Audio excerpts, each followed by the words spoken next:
as he returns as the defending champion. Xander Schauffele in the media center. Let's hear from him. Xander, looking at the major parts of the game, where you're talking about driving, approach, putting, and around the green, if you were forced to trade one of those for somebody else's game who plays currently, which would you trade, and who would you choose to inherit their skill?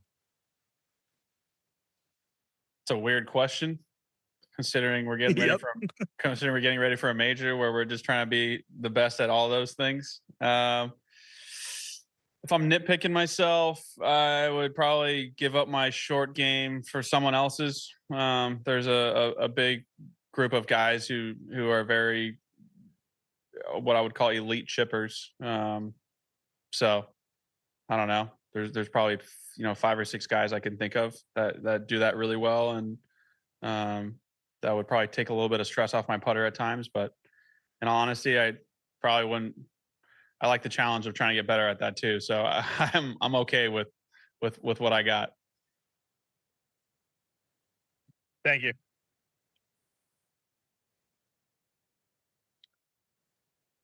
Ken, please click on raise your hand if you have a question.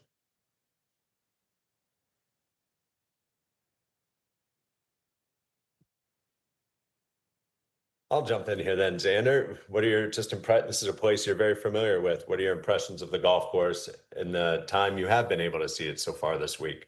Yeah, it's fortunately I've been here a few times, so delays and rain and things of this nature, they can kind of fool you a bit on this property, just because they haven't been able to get the mowers out on the fairways, and the greens are exceptionally firm for getting a few inches of rain the last 3 or 4 days. So I heard the sub air going on the greens, and I imagine this is our last sort of batch of rain coming through, at least for the next 24 hours, and even tomorrow afternoon, and then Thursday morning. I see these greens being, who knows, 1.5 foot faster, and then if we can get some sun and some wind out, they're going to dry up really quick and kind of get to that Quail Hollow that we're all used to seeing. Thank you. Next, we'll go to Garrett. Go ahead, Garrett. Hey, Xander, thanks for doing this, man. Just wanted to say, your 72nd hole, one thing that Austin, your caddy, mentioned to me was that your shoulders never slumped when you got up to that shot there on, the ball above your feet. Remember on the 72nd hole last year of Valhalla, just you stayed in the moment. Like, what do you attribute that to? And what was your big takeaway from that finishing hole? I think when you're in a position to win, you sort of forget, you don't really hang your hat on anything that can kind of bring you down. I think when, like I look coming back from injury earlier this year, I'm nitpicking myself around every corner, versus when I'm in sort of mid-season form, I'm hitting the similar quality shots, or bad shots or good shots, across the board. And the difference really is when you're in the moment, I think you don't nitpick. You're just on a mission. You're on a mission to do one thing, and that's to win. And it's sort of a whatever it takes mentality. And you're not sitting there nitpicking yourself on sort of the small things, or if you mishit it, or you miss your line by a little bit, things of that nature. So it's been a process for me to get back to that point where I'm okay with, hitting bad shots, or, hitting it out of place, and just making the best of it, and sort of moving along from there, and allowing myself to get a good 9-hole stretch in, and go low. So that's been a process coming back, and thinking back to the 72nd hole there. I was just in a good state of mind. All I was trying to do was win that tournament, and it didn't matter if I had to hit a shot lefty on the last hole. I wasn't going to be rattled. Right. And just one last one from me, just having like the caddies there on that last green waiting for you. You had Joe Griner, Dave. A lot of people celebrating and happy for you. What did that mean to you?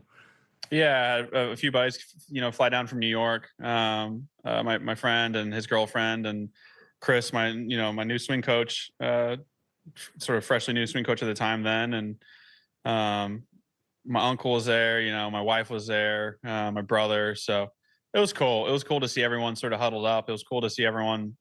It was nice to be able to share that sort of emotion with everyone. That's close to me. Great stuff. Thanks, man. Thanks, Garrett. We'll go back to Shane Ryan. Shane? Xander, the story we keep hearing about Quail, I think this narrative that's come through, is that fans and architecture critics don't necessarily love it because it's pretty simple, but that players like it because it's pretty simple. Do you kind of agree with that? And then, statistically, what we're seeing is that it puts this huge premium on driving, where it kind of seems like driving is maybe not the only important thing, but so important that it takes over everything. Do you agree with these kind of takes, and basically, how do you feel about Quail? I think when you look at just the statistics that way, I think you'll just point, there's probably an emphasis or a certain weight that driving carries if you're able to hit it in the fairway and hit it a certain distance. But shoot, I mean, you can hit in the fairway all day and miss a lot of greens, and you're going to have a really tough go around. So, I think it's a really tough golf course. I think everyone knows what they need to do. There's no sort of trick to play this golf course. A lot of people will hit it to the same spot. A lot of people will miss it to the same spot as well. And it's about who, it's not bad because it's like who can get up and down better when they're out of position, and then who can capitalize when they're in a good position. So it seems to be pretty fair. And yes, maybe it does err, if you do hit it far, it does help. Oh, gotcha. But for the most part, I think it's a pretty fair property. Thanks. Juan Luis, go ahead.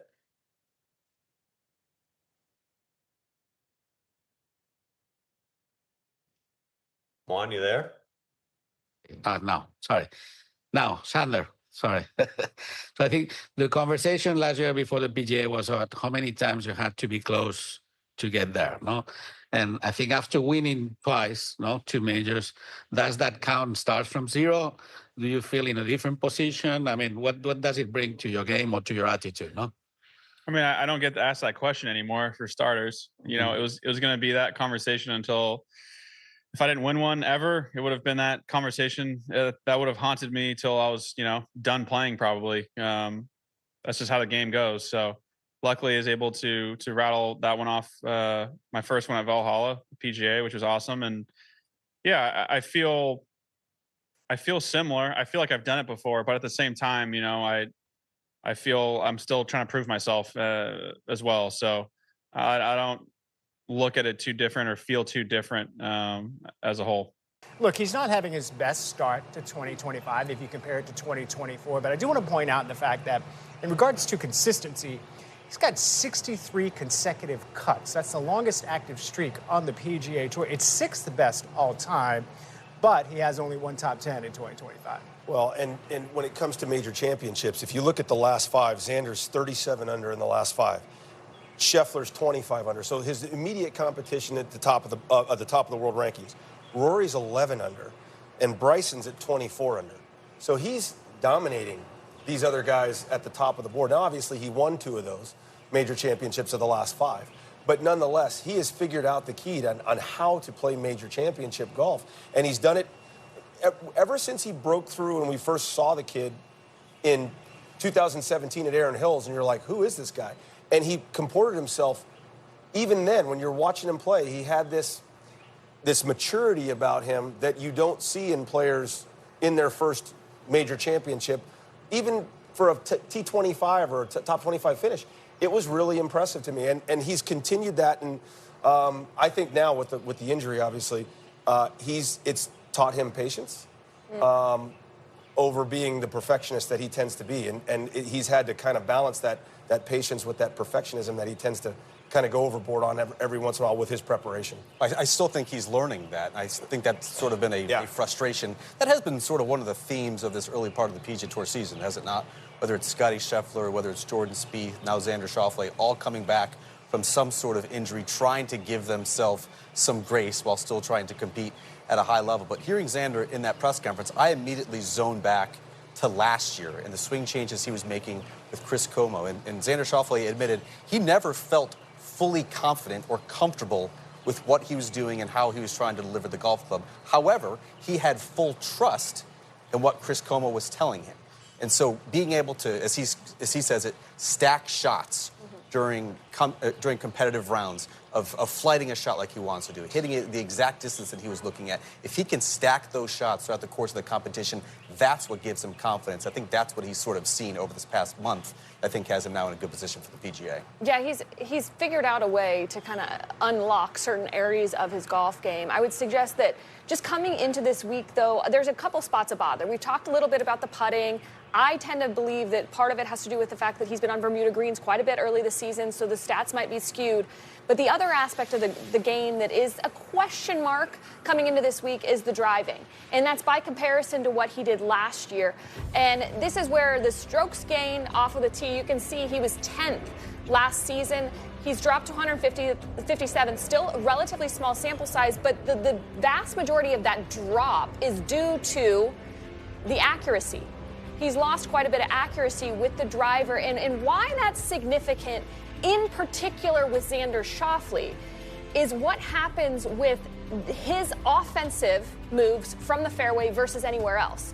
Why accuracy matters to Xander versus anybody else is you can see he's extraordinary from the fairway. You can see that this year slightly down, less than 2%, or about 2% from the year over, but right around 80% over the course of the last 5 years. Now, greens in regulation from anything other than the fairway, you can see a huge divide. And when you talk about the ranks of the two, we're talking maybe he's top 20 or top 30 in GIR from fairway, but from outside the fairway, we're talking 90th on tour. So he's definitely got more of an advantage when he's putting the ball in the fairway, and he's not been able to do that with the same level of frequency so far this season. And I don't know, you can make the argument for sure that it doesn't matter as much here because it's softer, green. But I think it's going to matter out of this rough. Yeah, you don't want to be playing out of these trees. And these greens, like Xander had said it, you know, with the greens getting firmer, they're already firm, even with all the rain. By Thursday, if it stops raining or we get very little rain, he's going to want those fairways. Because coming out of the rough, all my experience that I've had at Quail in tournament golf here, it is really brutal hitting these greens from the rough. It is very difficult. Most of them you can't bounce up because the greens sit up high. Some you can, most of them you can't. And then they all tend to kind of run off in areas. So you have no control coming out of this rough most of the time. And so fairways are going to be a big deal this week, I think, to a certain extent, as those greens firm up. Yeah, I want to address what you were talking about, Ryan, in regards to patience. It's one thing you don't see a lot of from Xander Schauffele, maybe compared to other elite players who get frustrated. Scotty Scheffler, Rory McIlroy, we've seen his career. At least outwardly, not a sense of frustration. Inwardly, he may be an inferno, but I don't see him slamming clubs or throwing things or getting all uptight. So we'll see if that patience pays off.